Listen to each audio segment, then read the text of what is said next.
Honda सत्य यांच्यासोबत असताना पण बोललोय. कारण नसताना तुम्ही त्यांचं पाठबळच देताय.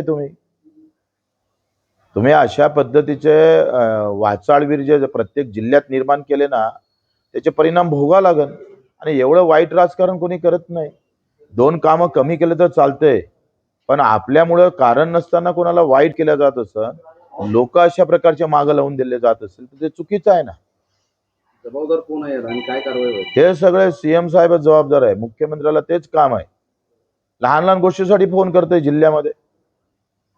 लहान गोष्ट असली का लगेच सीएमचा फोन असते.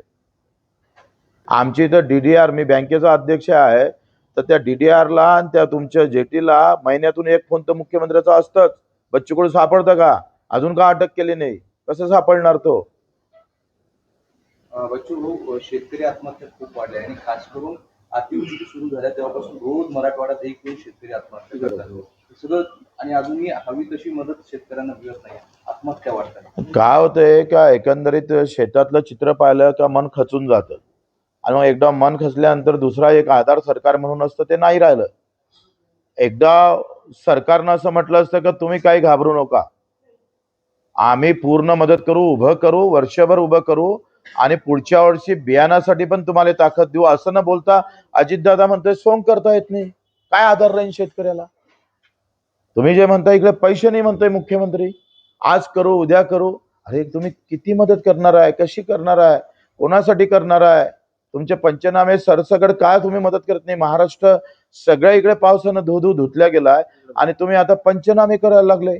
पंचनामेमध्ये आता मी संभाजीनगर जालन्याचं पाहिलं तर नदीच्या काठावरचे शेतकरी घेणार, नदीच्या बाहेरचे शेतकरी घेणार नाही. कारण सततच्या पावसामध्ये निकषात ते बसत नाही. अतिवृष्टीचा 1 mm पाऊस कमी झाला तरी तुम्ही ते घेणार नाही. वा, ही कुठला धंदा आहे? राज्याला काही अधिकार आहे का नाही? नियमावर बोट ठेवून फक्त आता काम करायचं आणि तुमचे सगळे धंदे बगर नियमाचे चालू ठेवायचे. या राज्यामध्ये ऐवज वाढू येत नाही का रे?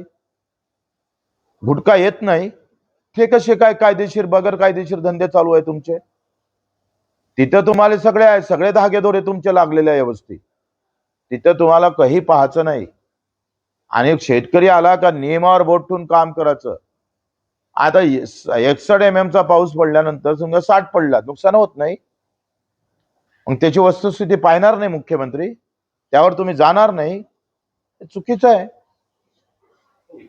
धन्यवाद. चला.